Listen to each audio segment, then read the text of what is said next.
boxeurs, je rencontré dans les chambres. I meet you in the room. I want a clean fight. Je veux un combat dans les règles. Touch glove. Alors, voici les mensurations de nos deux boxeuses.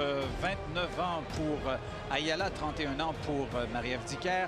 On voit que l'avantage se situe au niveau de l'expérience des rounds, 84 contre 42. Les deux sont professionnels depuis 2015. Donc, Ayala est un petit peu plus grande que Marie-Ève. Beauchère contre droitière. Bien entendu, Dicker là, va tenter de placer son pied avant l'extérieur. Va être en mesure d'être bien positionné pour les coups de puissance. Même chose pour Ayala.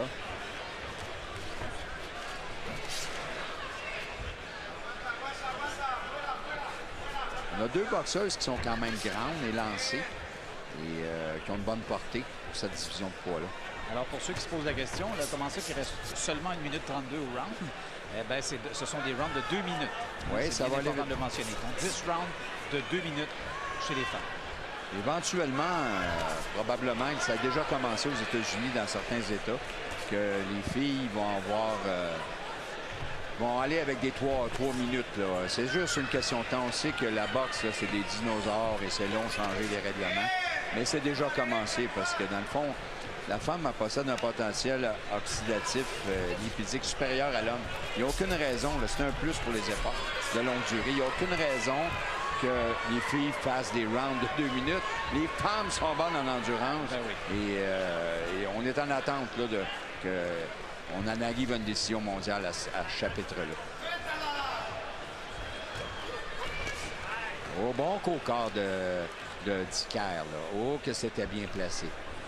Et j'ai bien hâte de voir Ayala. Elle est convaincue. Là. Elle a été harcelante pour avoir cette revanche-là. Convaincue qu'elle a ce qu'il faut pour battre Dicker.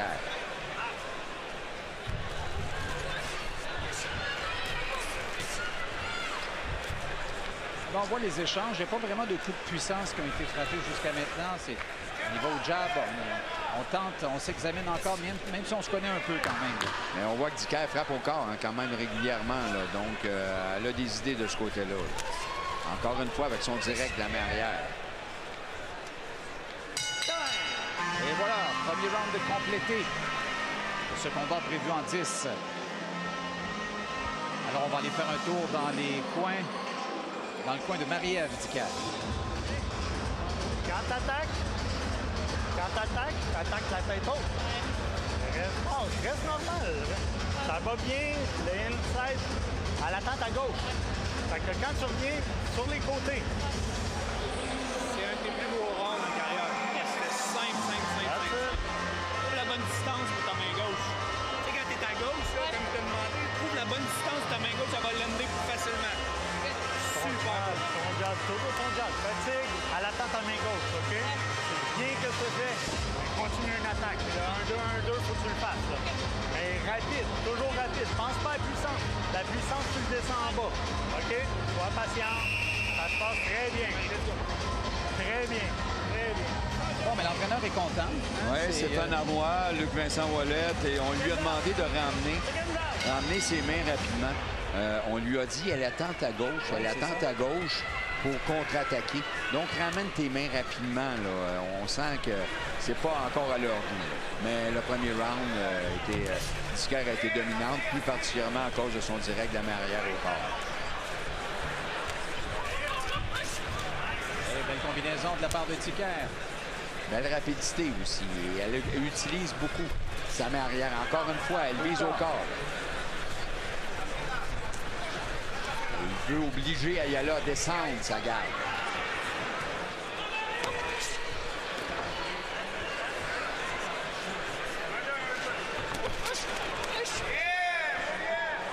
Là, on entend tout de suite dans le camp d'Ayala content de ce qu'on vient de voir.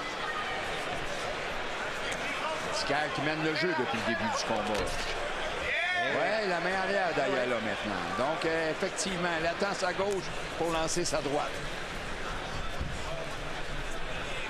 Je pense que c'était une très bonne observation de l'entraîneur de Marie-Ève de lui faire ce conseil-là. Ça va pouvoir lui rapporter. Et Dicker a juste naturellement tout ce qu'elle a à faire, c'est tourner à sa droite, se positionner pied avant l'extérieur, placer sa main arrière et se déplacer à sa droite. Donc, s'éloigner de la main arrière de l'adversaire. qui, elle, voudrait bien là, tenter de placer cette main arrière. Oh, quelle main! Et là, Oh! ça c'est bien fait. Quelle gauche de Dicker. Nunez, l'ancienne championne du monde au mois de février, avait réussi régulièrement à placer sa main arrière contre Dicker. Et c'est sûrement là-dessus qu'Ayala veut tabler. Là, Ayala est dans le coin. Là, elle devient une cible facile pour Dicker. Ça commence à être un peu difficile parce qu'elle reste là dans un premier temps. Et là, les pieds à la mâchoire. Et ça se termine là-dessus, ce round. Vraiment en force.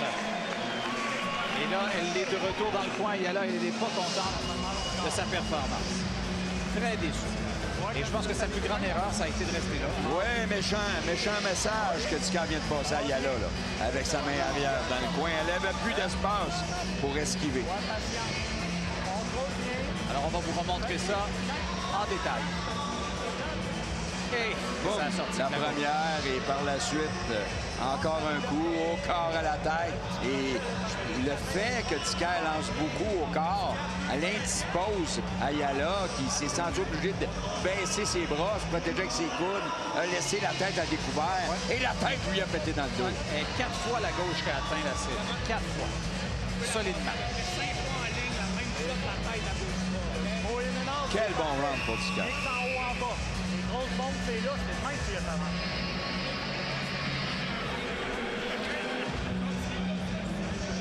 Et Dicker qui sourit dans le coin. Dicker qui est en confiance. Là. Oui, le regard déterminé. Ne sent pas le danger. Il retourne encore avec sa main arrière au corps. Donc, Ayala, il faut qu'elle réagisse. Il faut qu'elle aille chercher le plus rapidement possible le respect de Dicker. Parce que là, Dicker là, marche sur elle. Puis ça fait toute une fête là, en lançant des coups au corps et à la tête. Et encore une fois, elle est dans le coin, Ayala. Et regardez quand Dicker place son pied à l'extérieur, comment elle est en bonne position. Et encore une fois, la gauche. Je pense que ce soir, Marie-Ève Dicker aimerait avoir un KO à sa fiche.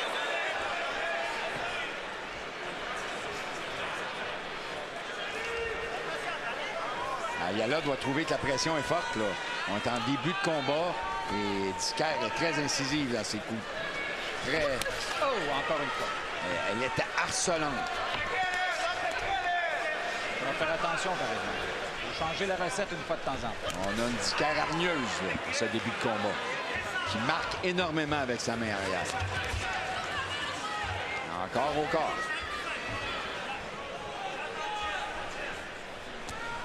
Ça fait partie, sans aucun doute, de la stratégie de combat. De la démolir au corps.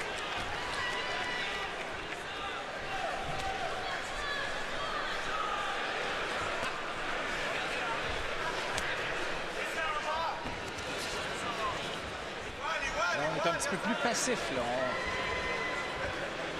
On examine un peu plus. Je pense que là, on a donné beaucoup d'énergie dans le deuxième round. Et là, le troisième tire déjà à sa fin avec 20 secondes à faire. Important de le remporter, ce round-là. Mais Dicker, là, elle fait le combat à elle seule. Là. Elle dépense beaucoup d'énergie. Encore une fois, la main arrière. Et voilà, c'est là-dessus que se termine ce round à l'avantage de Marie-Ève Dicker qui... Ayala a quand même réussi à placer quelques bons coups en fin de round. Ça va peut-être l'encourager pour la suite. Elle est très active, Marie-Ève Dicker. Et puis, je ne sais pas si elle va garder ce rythme-là encore longtemps, mais ça va être payant. Alors voilà Jean-Pascal avec Stéphane Larouche. Oui, qui est là en train de s'échauffer. Variété de coups, belle qualité de coups. Bien que ce fait, continue une attaque. Et est-ce qu'on a hâte de voir ça dans quelques minutes? Champion du monde 2009-2011 des mi-lourds WBC. Et on se rappelle des beaux galas que Jean-Pascal nous a donnés. Oui, c'est sûr les combats de championnat du monde, mais moi je me rappelle des combats de la série Box Rock qu'il y avait à l'époque au Casino de Montréal où il mettait ses adversaires. Il a fait ses débuts. Ah oui, ça a été toute une carrière pour Jean-Pascal. Et c'est pas terminé. Plusieurs disent qu'il sort de sa retraite ce soir, d'autres disent qu'il n'est pas à sa retraite ce soir. Je pense pas tout ça. Ben, je pense qu'il n'a aucune raison de prendre sa retraite. Il est encore très performant et c'est un passionné de boxe. Oh, il est loin d'être parti. Si ça va bien chez les lourds, on va le risque de le revoir encore dans cette division de poids-là. ou à tout le moins chez les lourds légers. Parce que Jean est un calculateur. Là. Donc, j'ai bien hâte de voir c'est quoi la suite. On va commencer par régler ça ce soir, s'il n'y a pas une évidence. Là. Exact.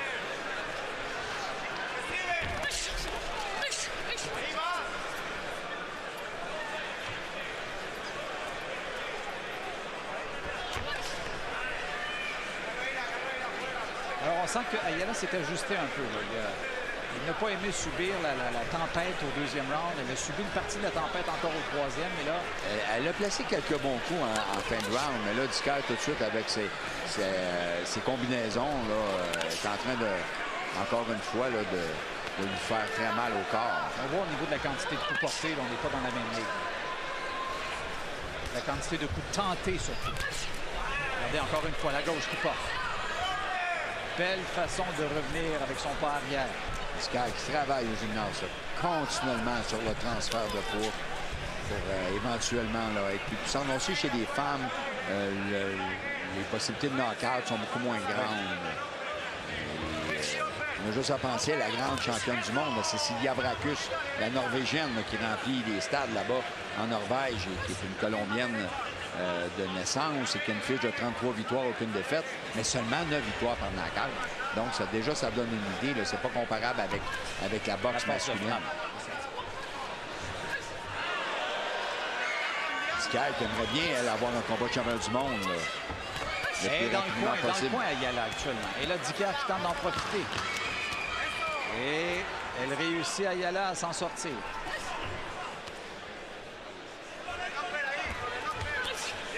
Belle fin de round encore pour Dicker. Eh bien, c'est presque des rounds copier-coller, comme on dit. Ça se ressemble beaucoup. Toujours à l'avantage de Marie-Ève Dicker. Alors qu'on s'en va voir Steve Bossé maintenant. Et lui est en train de s'échauffer. On peut voir avec Marc-André Gauthier. Et on voit aussi Laszlo Marien qui est là, les bras croisés. Ben moi, j'ai hâte de voir. Moi, je trouve que c'est une attraction, ce Crouache qui était là aussi. Crouache, le spécialiste des arts martiaux. Ici, Stéphane Arnois, Luc Vincent Wallet. Dernière recommandation. Comme tu fais, tu descends en bas. Après ça, tu peux la mélanger en bas, en haut, mais de l'autre côté aussi. Là. Ça va bien, ça va bien. Force pas, les choses vont venir. Comme je te dis. Et voilà, c'est reparti pour le prochain round.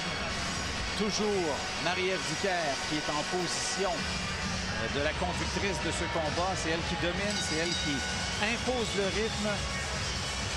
Et voyons voir si ça va se poursuivre à compter de maintenant. Et là, Alejandra Ayala doit réagir. Là. Elle doit absolument... Elle est arrivée ici convaincue de battre Dicker, mais là, elle n'est pas capable de gagner les rounds. Ça va pas bien pour elle. Donc, elle doit trouver... changer la recette là, qui est jusqu'à maintenant mauvaise pour elle. Encore là, la quantité de coups au corps et à la tête. Et Ayala n'a pas la rapidité, elle, pour ajuster sa défensive. Son surnom, Ayala Phoenix, c'est celle qui renaît de ses cendres. Bon. Il va falloir que ça se passe vite. Oui, oui. Ça regarde pas bien.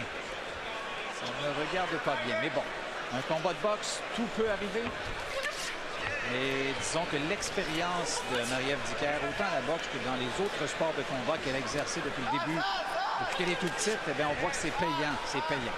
Dicker qui vise un combat de champion du monde contre la Polonaise Eva Piatkowska, qui a une fiche de 11 victoires, une défaite, sur 4 victoires par knockout. Et ça avait passé près il y a 2 mois, là. Mais finalement, Piatkowska a donné la chance à une autre boxeuse mondiale. Et éventuellement, on est confiant de voir Dicker en combat de championnat du monde. La boxe féminine qui continue là, à progresser, là, surtout depuis le retour de la boxe féminine aux Jeux olympiques. Eux étaient là, Guy, en 1904 à Saint-Louis en démonstration. 112 ans plus tard, ils sont revenus en 2012 en compétition officielle à Londres et en 2016 à Rio. Et là, maintenant, de 3 divisions de poids, on va aller à 5 maintenant pour les prochains à Tokyo. Et là, les gens commencent à animer dans le stade. Il pleut les coups de poing. Et ça commence à être très difficile pour l'adversaire de Marie-Ève Dicker. Alejandra Ayala qui subit, elle subit dans les câbles actuellement. Dicker avait une mitraillette dans les gants.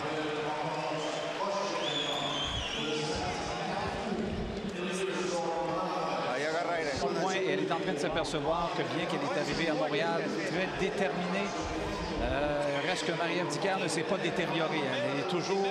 Elle s'est ajustée, elle est toujours meilleure. Et regardez à quel point ça fonctionne et ça rapporte. C'était une pluie de coups. Et Dicker bougeait bien. Elle frappait et tout de suite mouvement défensif, comme on a pu le voir. Elle ne restait pas là pour recevoir la contre-attaque. Donc, elle était toujours en mouvement. Feinte à gauche, elle va sortir. Là, tu sors. OK? Elle Profite beaucoup du fait qu'elle est gauchère aussi, Dicker. Regarde son positionnement sur le ring. Toujours bien positionné, pied avant l'extérieur. Et là, c'est facile pour elle de cribler son adversaire de coups.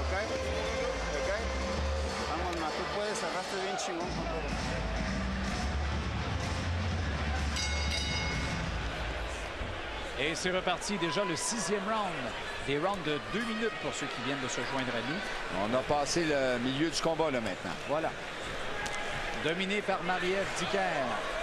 En quête ce soir d'une 13e victoire dans le cadre de ce gala présenté à la Place Belle de Laval.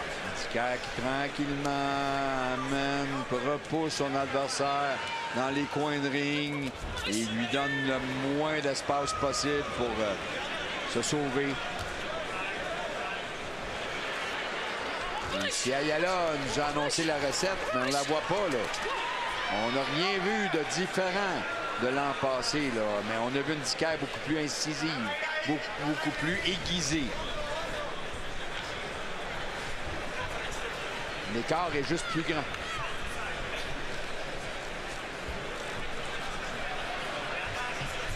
Ayala qui est toujours en attente. Oui, elle est en attente, mais à un moment donné, il faut qu'elle s'aperçoive que ça achève. Hein? C'est long avant qu'elle contre-attaque. Elle est en attente, donc elle veut travailler en contre-attaque. Mais c'est tellement long que Dicker peut lancer plusieurs coups. Il ne se passe rien là, dans... Et voilà, encore une fois. Et c'est parti, encore une fois. Toujours Dicker qui réussit. En fait, Ayala va se positionner souvent dans le coin pour... Et là, il se passe la même chose à chaque fois. Ayala reçoit beaucoup de coups, mais elle n'a pas plié les genoux. Là. Elle a quand même tout pris ça sans broncher.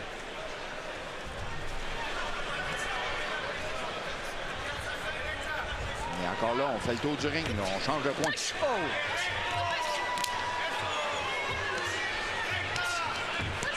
La belle combinaison corps-tête. Oui, c'est bien avec son corps de la main arrière. Ça, c'est payant pour Dicker. Oh, belle contre-attaque. Belle reprise. Esquive à l'extérieur et est revenu avec son uppercut. Dicker, bravo.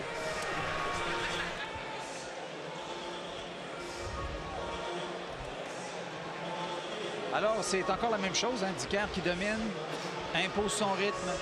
Au niveau de la technique, on voit le net avantage. Ayala n'a pas trouvé la solution actuellement, puis je ne suis pas certain qu'elle va la trouver. Dicker qui est comme un rouleau compresseur. Effectivement, tu as raison. Ayala, pour elle, elle n'a pas vraiment les outils pour stopper. Dicker, il faudrait vraiment qu'elle lui fasse mal ou que Dicker tomberait complètement épuisé. Parce que là, ça va bien pour Dicker d'un bout à l'autre.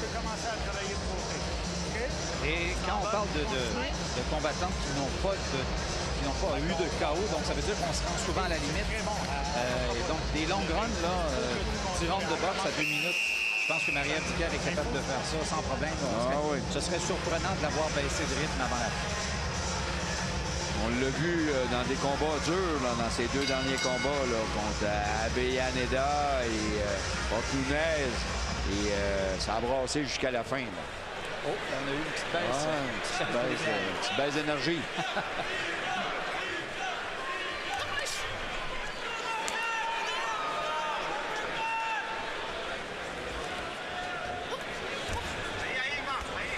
Il y a là, elle qui visite tous les coins. Là. Et là, c'est plus actif. Il n'y a aucun coin qui est favorisé. Là. Elle se retrouve d'un à l'autre, régulièrement. C'est qui, pourquoi elle va là, c'est que c'est Dicker tranquillement qui referme. Il l'emmène dans une trappe. On est un petit peu plus au centre du ring. Et une belle tentative de la part de Ayala, mais ça ne fonctionne pas. Il n'est pas capable parce que Dicker bouge d'un côté comme de l'autre. Oui, Dicker, le jeu de pied est toujours très vivante sur ses pieds. Et là, elle baisse ses mains, voudrait c'est un peu de la provocation, un petit peu de feinte de provocation pour obliger Ayala à attaquer, ce qui est pas le cas. Dicker, c'est elle qui fait le spectacle. Elle est seule à faire le spectacle comme ça.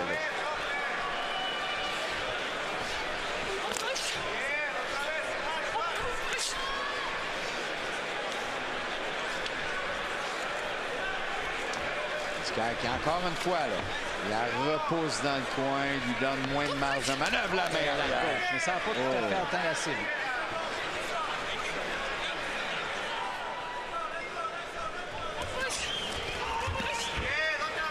Et elle doit continuer à frapper au corps avec son arrière. Là. Continuer à tromper l'adversaire, mêler corps-tête.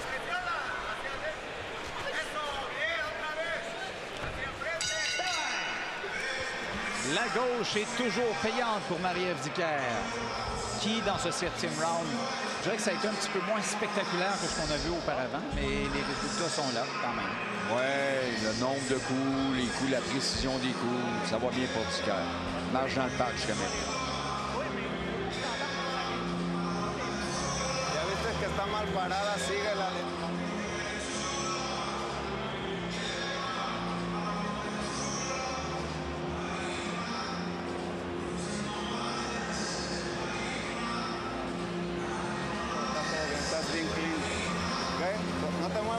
Eh bien, on cherche la solution du côté d'Alejandra Ayala et on ne l'a pas trouvé. Ayala, au niveau du visage, aucune marque. Voilà. Toute fraîche encore, malgré le nombre de coups qu'elle a reçus solidement autant au corps et à la tête.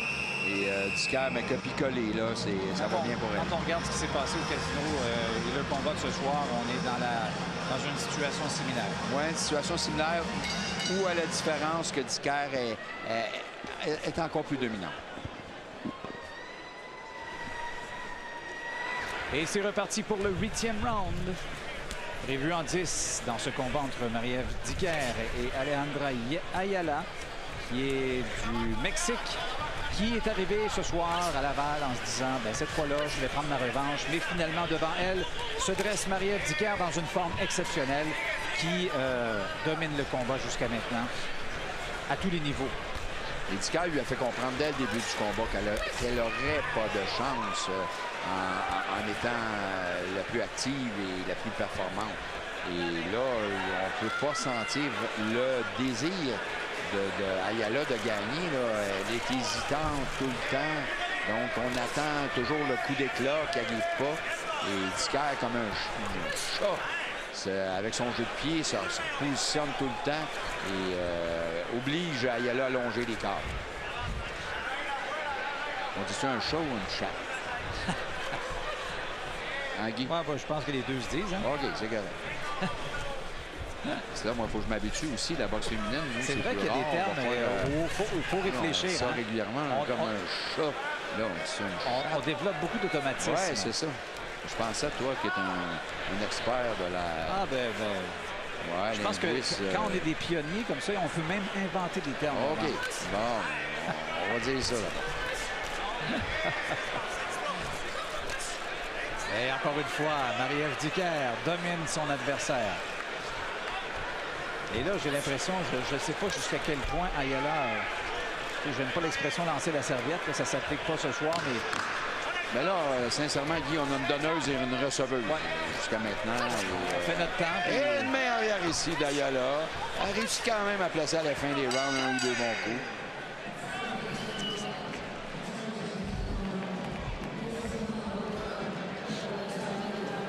Alors, on est encore dans la même situation de domination de Marie-Ève Dicker. On va écouter un peu dans les coins. Moi, je vois pas de... Ce que je trouve un peu particulier, c'est que je vois pas de arme chez Ayala. Non, on ne sent pas une frustration. Elle est là. On a l'impression qu'elle est résignée. Oui, exactement. Oui, c'est la résilience, effectivement. Qu'elle fait du temps. Ouais.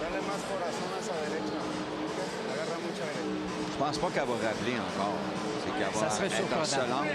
Elle va avoir un troisième combat, là. Ça serait surprenant des Parce que là, si on additionne tout ça, 8 rounds l'autre fois, plus un autre 8 rounds, là, on est à 16-0. là. Donc ça pourrait finir à 18-0. Là, c'est le temps. Il reste 4 minutes d'action à ce combat avant de vous présenter la grande finale de ce soir. Chez les poids lourds entre Steve Bossé et Jean Pascal. On a vu les deux tout à l'heure, on leur a parlé, ils sont dans le vestiaire. Ça promet dans les prochaines minutes. Mais avant, il reste ce 9e et 10e round entre Marie-Ève Dicker et Alejandra Ayala. Et encore une fois, je pense que Dicker va peut-être ouvrir un petit peu de la machine pour mettre le spectacle dans la place. Dicker qui est reparti, elle, là. Le rouleau compresseur est en marche. La boxe féminine, Guy, professionnelle, elle avance de plus en plus, surtout avec les médaillés d'or olympiques qu'il y a eu à Rio, qu'il y a eu à Londres, les Clarissa Shield, les Cathy Taylor, l'Irlandaise, Nicolas Adams, l'Anglaise. On a eu Savannah Marshall, aussi double olympienne. Et les réseaux HBO et Showtime commencent à leur faire de la place. Donc, c'est sûr que ça va aider à développer, et surtout au niveau de la boxe olympique. Quand tu mets les pieds aux Jeux olympiques, mais après ça, ça déboule. Et ça, c'est... On va voir la boxe féminine, autant amateur que professionnelle, se transformer dans les prochaines années.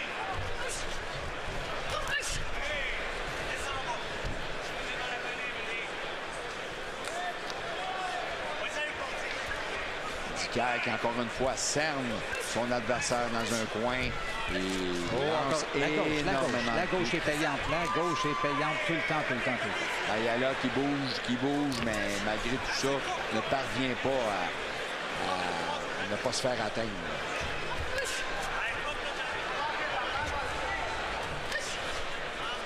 On a eu Christy Martin, je ne sais pas si tu te rappelles l'époque de Mike Tyson, qui était régulièrement sur les mêmes programmes que Mike Tyson, qui a fait une belle carrière, une longue carrière, Christy Martin, qui était une grande vedette. Leila Ali aussi. Leila Ali, effectivement. Il y en a quelques-unes qui ont fait leur marque, mais là, les meilleurs s'en viennent. La fille du légendaire Mohamed Ali, qui avait le physique très athlétique, comme son père. Oh oui, beaucoup de talent. Oui.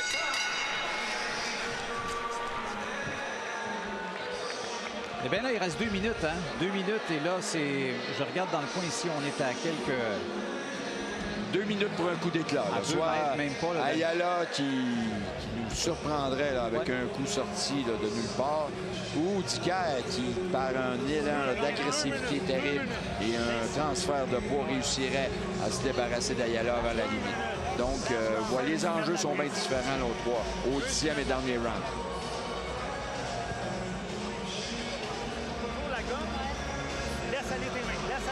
Il n'y a aucune enflure au visage de Dicker. C'est comme si elle ne s'était pas battue encore. C'est parfait, mais fallait un petit peu plus à côté. Place-toi un petit peu à ta droite. C'est à toi, c'était spectaculaire, c'est parfait. Place-toi un petit peu à ta droite. Ouais. C'est facile pour toi d'attaquer. T'es prête? Dernier round. Avez-vous vu à quel point, dans le fond, elle écoute ses entraîneurs à la lettre? C'est vraiment l'écoute attentive. Ce qu'on ne voit pas ça souvent chez les boxeurs, chez les hommes. Très concentré. Et là, Dicker va donner tout ce qu'elle a. Elle sait qu'elle a la victoire. Le round spectacle. Et il va vouloir faire plaisir à ses fans. Elle qui est de Saint-Eustache, voisin de Laval, c'est pas bien loin. Donc, elle a beaucoup d'admirateurs ici qui sont sur place. Oh, beau jeu de pied ici de Dicker. Un petit jeu de pied qui lui a permis de placer sa main arrière en esquivant à l'extérieur.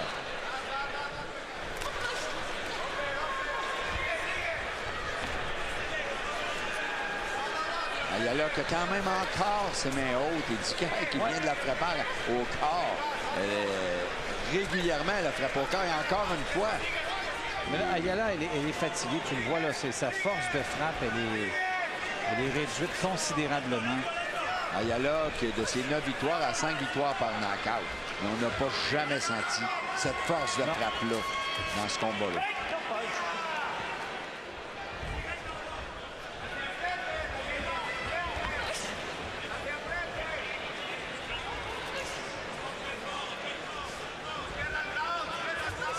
Ayala qui avait gagné, elle, le 7 juillet. C'est il y a 2 semaines. Là. Elle avait gagné une décision unanime contre Karen Isabelle Garcia. Et le combat précédent, elle avait perdu contre Savannah Marchard. Alors, 30 secondes à faire dans cette demi-finale de cette soirée de boxe présentée à Laval, à Place Belle. Fighter Supreme, cette demi-finale qui met en vedette Marie-Ève Dicker et Alejandra Ayala, dominée de bout en bout jusqu'à maintenant par la boxeuse de Saint-Eustache, qui a 12 victoires jusqu'à maintenant, une fiche immaculée, et on a bien l'impression que ça va grimper à la suite de cette super performance ce soir. Vous avez vu, là c'est la gauche encore une fois. Bing! Et Ayala, bonsoir. Ayala s'est lancé en attaque et les meilleurs coups de Dicker sont arrivés là, est entré dans les coups de poing de Dicker. Et Dicker a bien paru en fin de round.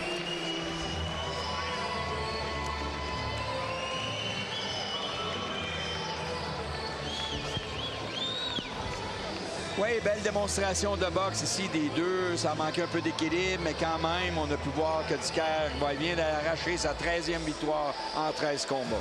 Ça va bien pour elle. Et éventuellement, bien, on peut penser que si ce n'est pas cette année, en 2018, à tout le moins en 2019, elle devrait avoir la chance de se battre en combat de championnat du monde. C'est bon? Ben oui, c'est Dicker, bon. j'ai fait des finales. Elle était la première québécoise à faire une finale en boxe professionnelle au Casino de Montréal. Faire une finale en boxe professionnelle. Donc, c'est quand même une belle réalisation et ça prouve à quel point la boxe féminine est en plein essor.